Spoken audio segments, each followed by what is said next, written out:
So tonight, we're going to talk about friendship. And so I've asked Marina on Friday, I gave her a call and said, hey, I want you to put out the feelers and find what people want answered tonight.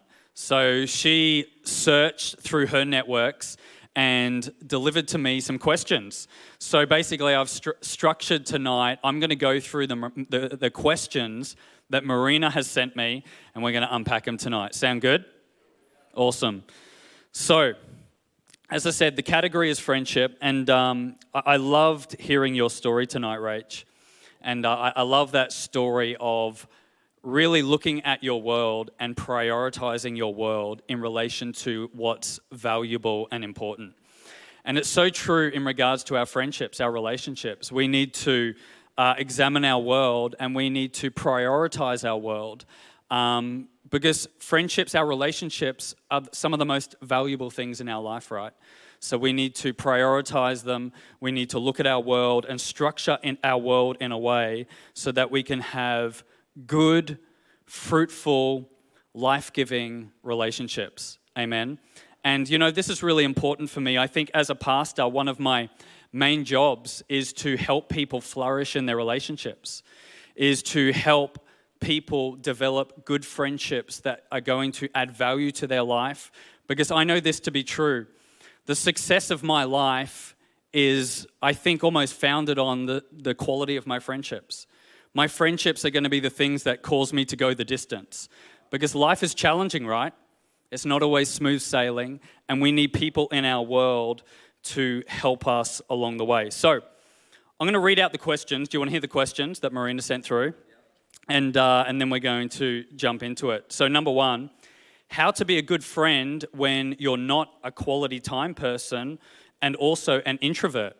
Any introverts here tonight? I'm an introvert tonight. Yeah, none of the introverts want to raise their hand, right? Okay, let me ask it this way. Any extroverts here tonight? There we go. Question number two, how to break the mindset of the fear of being alone and the fear of being hurt when building friendships. Question three, how do we move friendships from a superficial level to form a deeper connection with other people where trust and support can eventuate? Question number five, what's the difference between being exclusive and just hanging out with really good friends? That's an important one, right? Can we have relationships and friendships without being exclusive? What does it mean to be exclusive, and what does it mean to be inclusive? And if we get time, maybe we will tackle this one. What can friendships look like between myself as a Christian and my non-Christian friends? So we'll see if we get time to tackle that one. A big welcome to everyone who is watching online as well. Feel free to throw out your comments, some high fives, some emojis. I won't see them, but it's all good. I know you'll love doing it, I'm sure. So, first thing, it's important to understand why we need friendship and to be connected relationally to others. So let's start off with some scripture here tonight. Ecclesiastes chapter 4, verse 7 to 12. We've probably heard this one at maybe a wedding or two along the way. It says this, and again I saw, this is Solomon speaking. He always tends to, I feel, take the more pessimistic path in his writing. But he said, and again I saw something meaningless under the sun. There was a man all alone, and he had neither son nor brother. There was no end to his toil, yet his eyes were not content with his wealth. For whom am I toiling, he asked, and why am I depriving myself enjoyment? And this was your story, Rachel. I think you can so relate to this. This too is meaningless, a miserable business. Two are better than one, because they have a good return for their labor. If either of them falls down, one can help the other up. But pity anyone who falls and has no one to help them up. Also, if two lie down together, they will keep each other warm. But how can one keep warm alone? Well, these days, an electric blanket, right?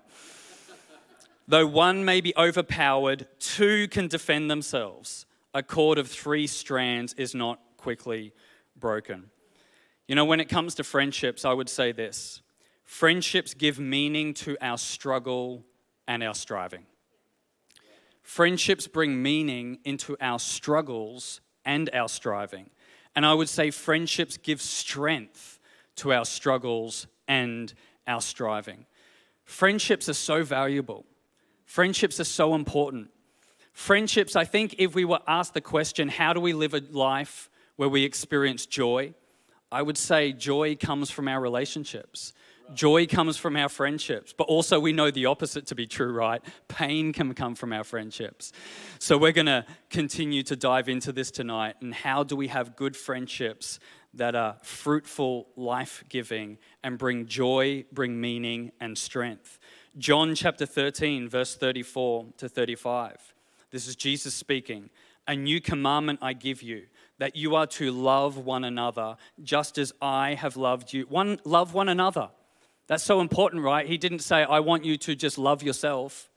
He didn't say, I want you to have a really good life alone. We know at the center of our Christian existence is a family, is a community.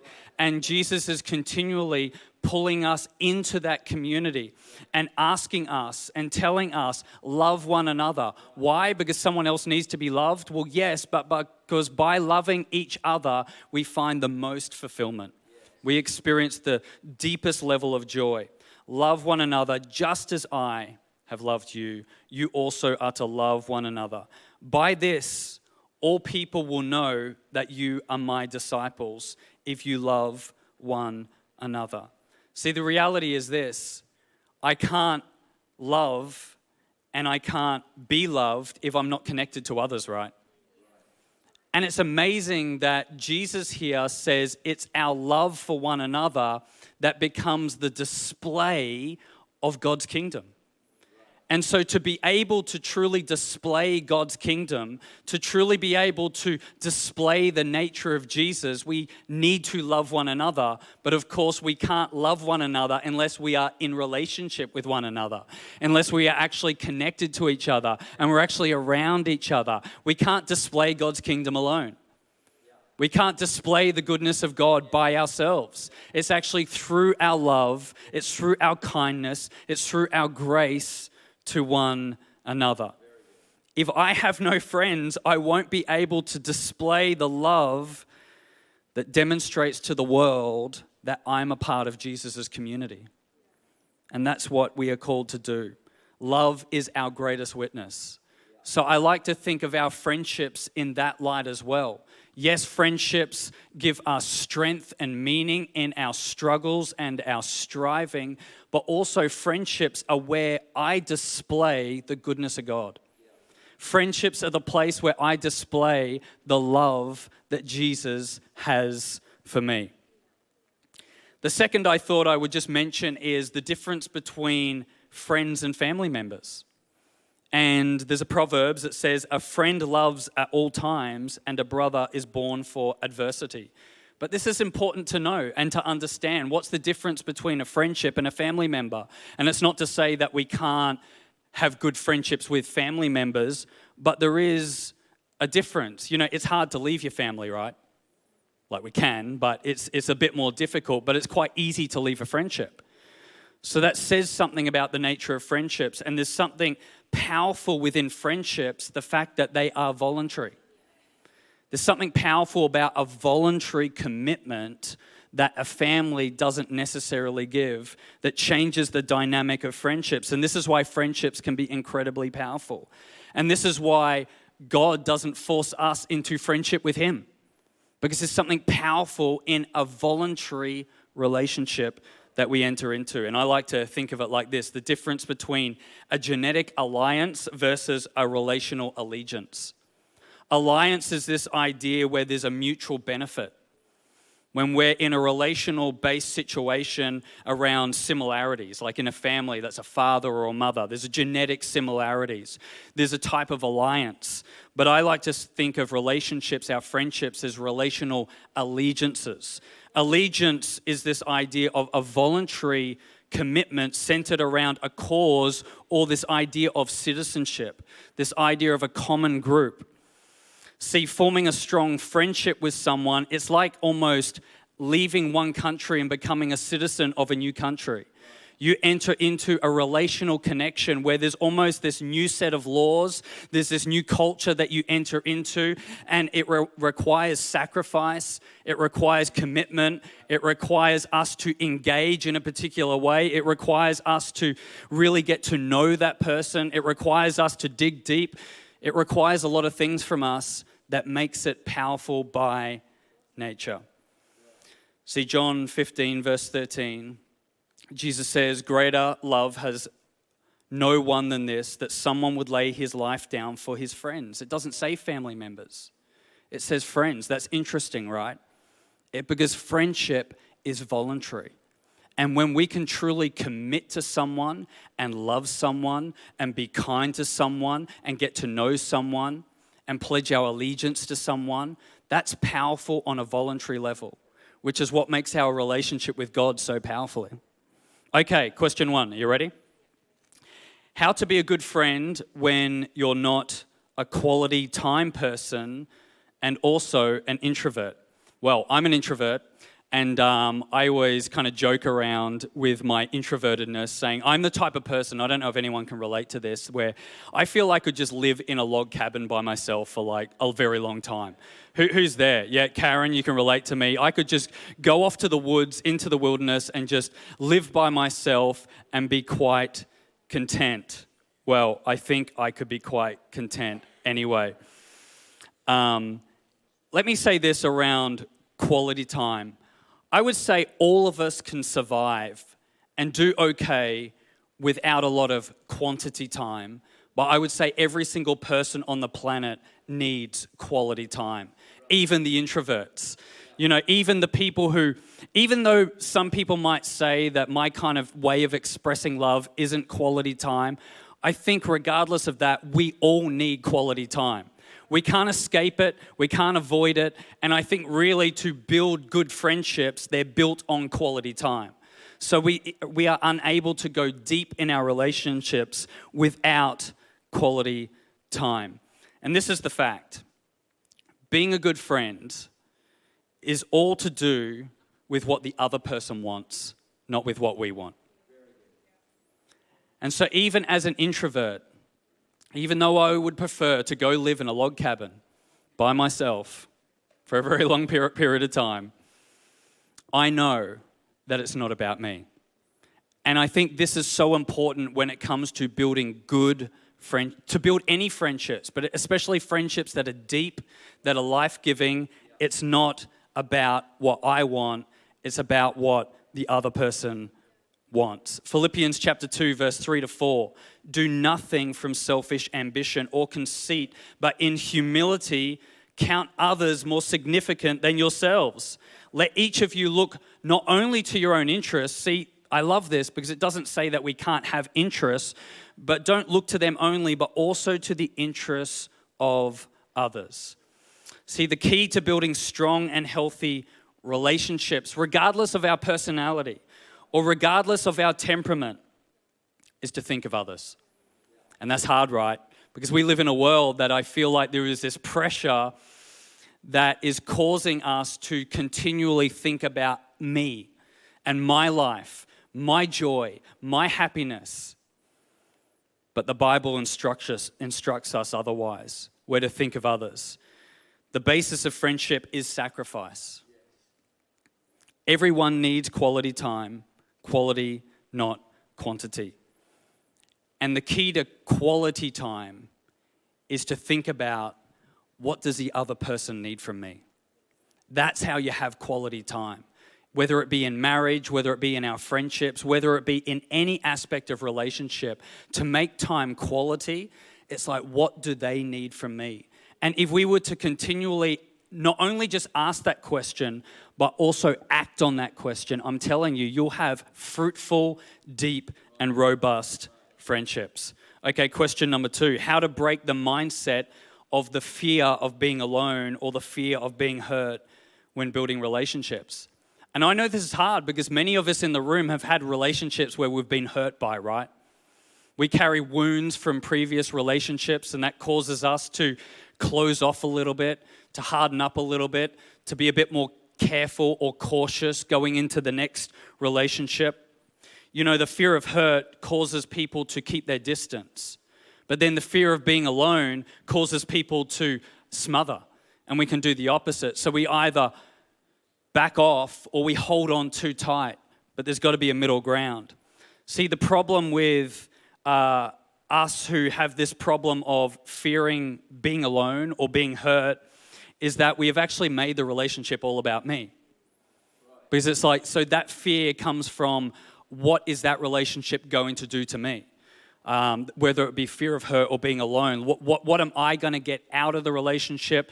How am I going to get affected by the relationship? Or what's going to happen to me by not having the relationship? But that's not the model of relationship that the Bible gives us. The model of relationship the Bible gives us turns that upside down. And it makes it not about me, but about others. What we should all fear, maybe fear is not the right word, what we should all be concerned by is not whether we are going to be hurt or whether we are going to be alone, but I think what we should be concerned is, are we at risk at hurting someone else? Or are we operating in a way where someone else will be alone because of our inability to see their loneliness? And that's the question we need to be asking. So if you're here tonight or you're watching online and you do have this fear of being hurt or this fear of being alone, reverse it and start to think, what am I doing that might hurt another? What am I doing or not doing that could cause another person to be alone? And I'm telling you, when we take that perspective, our fears will actually decrease because we've made it not about us, but we've made it about others. Again, John 15:13. Greater love has no one than this, that someone would lay down his life or their life for their friends.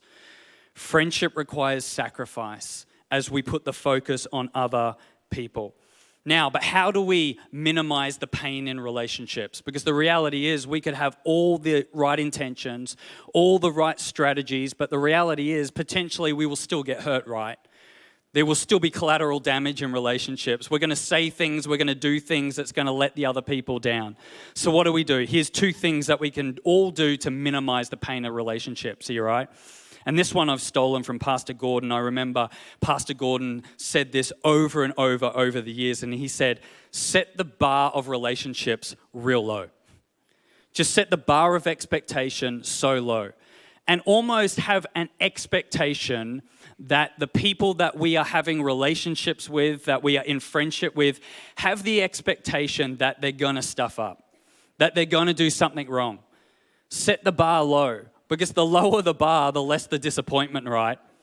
Because if we set the bar too high, expecting so much from people, we know we're going to be disappointed, and disappointment can be crippling and crushing to the human soul.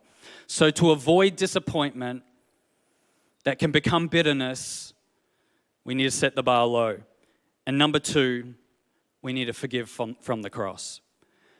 One of my favorite pictures in the Bible is the moment that Jesus is on the cross and all these people are surrounding him. Some are mocking him, some are scoffing, some are crying. And he makes this statement and he says, Father, forgive them, for they know not what they do. We need to forgive from the cross. Regardless of whose fault it is, regardless of the level of crime that's been committed, we need to forgive from the cross. Set the bar low and forgive from the cross. Okay, how do we move friendships then from a superficial level or a shallow level into deeper waters? How do we form deeper connections with people where trust and support can flourish? Okay, a couple of things here. First point on this. To prevent your relationships, I would say, I reckon there's almost some statements that the world, or mantras, I would say, that the world kind of lives by that I think are actually counterintuitive to our relationships. And you may have heard them. And I think if we live by these, we're going to run into trouble and we're going to prevent our relationships from really being able to go deep. And you may have heard these mantras. What about this? Just be true to yourself. Or just be your true you. Have you heard that? Sounds okay, right? Yeah, that sounds pretty good. Just be your true you. Or what about this? Don't care what other people think. Have you heard that? Or maybe this, follow your heart. They all sound nice, right? They all make like really good fridge magnets, if people are into fridge magnets still these days. But let's look at this idea of be true to yourself, or be your true you.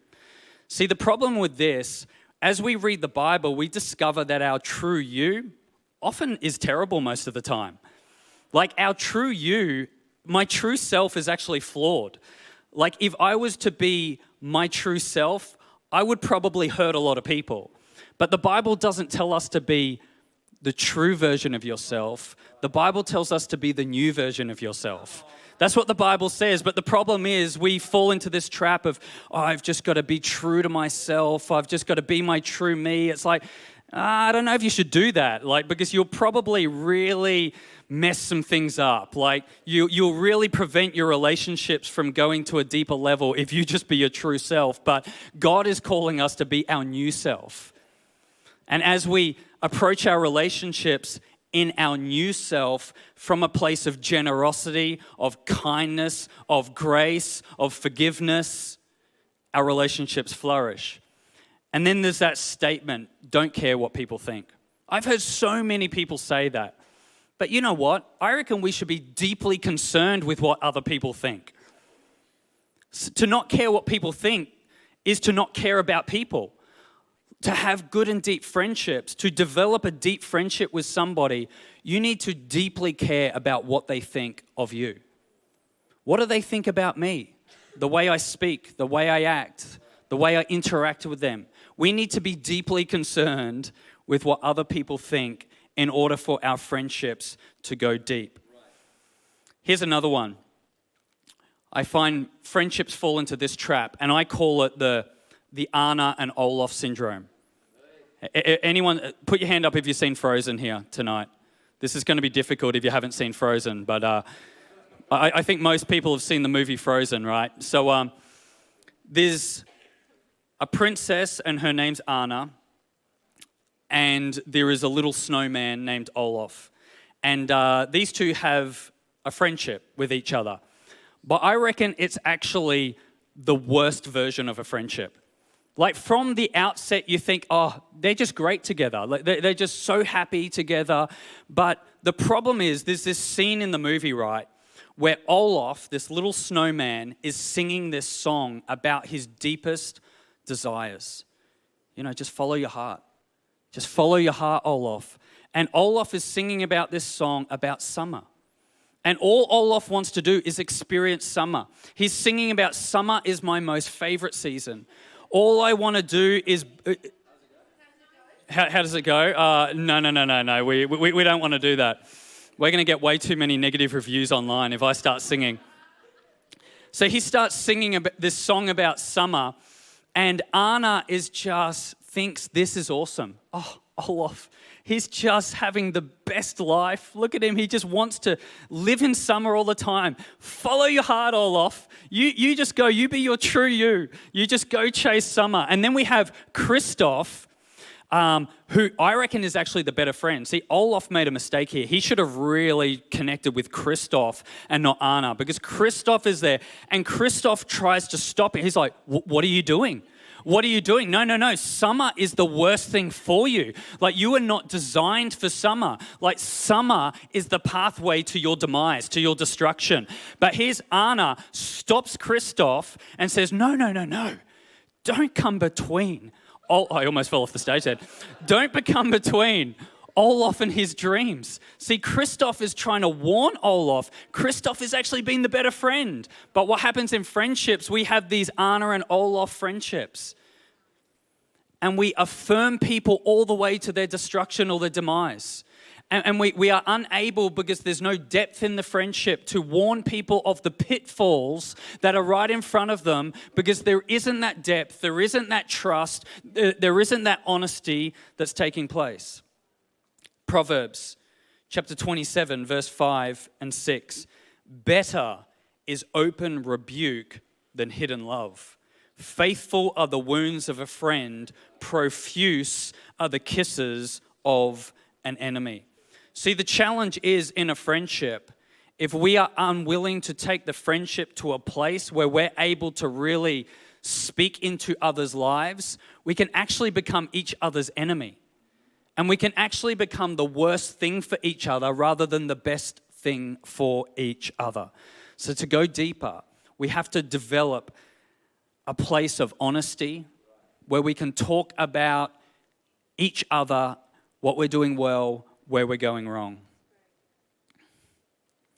Another thing I would say about friendships going deep, here's a rule that I like to live by. Never put your friendships to the test. Never put your friendships to the test. And I've seen this over and over again where somebody wants to really just test the waters of the true value of their friendship or who their true friends are. And often people will do that by withdrawing from their friendships. And they will withdraw from the friendships to see what ones of those friendships reach out or interact with them. Never test your friendship. Never put your friendships to the test. See, the problem is when we test our friendship, who's the one who's not being a real friend here? The one who puts our friendships to the test. But no, always choose to engage, always choose to love, always choose to confront if something's gone wrong or there's been a disagreement. Always move towards your friendships, not away. Don't put them to the test. Always be the one who reaches out. Okay, next question. We might finish it up here. This is a good one. Being exclusive versus just hanging out. Because we talk a lot about being inclusive, right? We want to be known as inclusive people. We don't want to be exclusive people where other people can't join in. But the question is it really possible to live and not be exclusive? The reality is we're exclusive all the time. And let's just look at it. Let's just do a thought experiment from a practical level. Like, to be fully inclusive, your kitchen's just simply not big enough. You don't have enough seats in your car. You don't have enough money in your bank. Like, we can't be fully inclusive, right? So what does it mean to be inclusive, and what does it mean to be exclusive? And is it okay to be exclusive in our friendships? Well, definitely in our marriage. I regard my marriage as pretty exclusive in certain areas, right? That's a bit awkward if we make that too inclusive.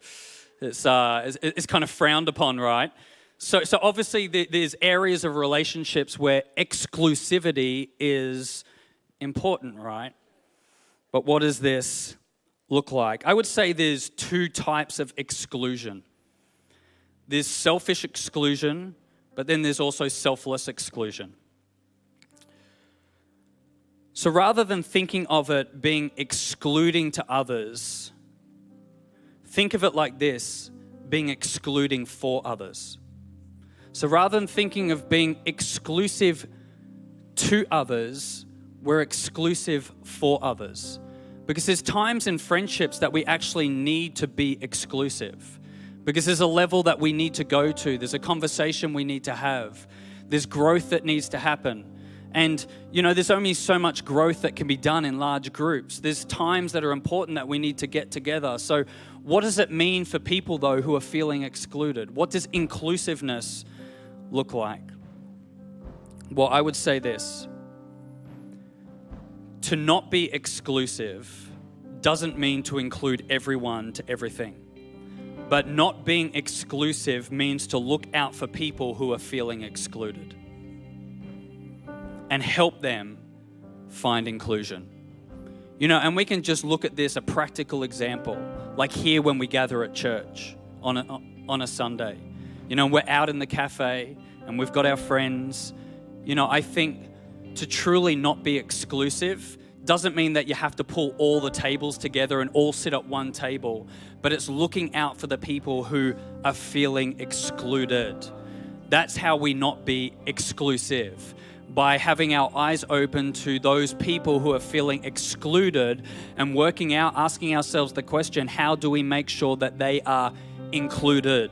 And they don't necessarily have to be included with exactly what we're doing at any given time, but it's helping people build their own friendships. It's helping people connect in with relationships. And it's looking at people and working out how can we help them on their journey. It's looking at your friendships. How can I be exclusive to them for their benefit? What is it that we need to discuss? What is it that we need to do together? What level do we need to go to so that we can have a better friendship? So we're not being exclusive to others, we're being exclusive for the sake of others.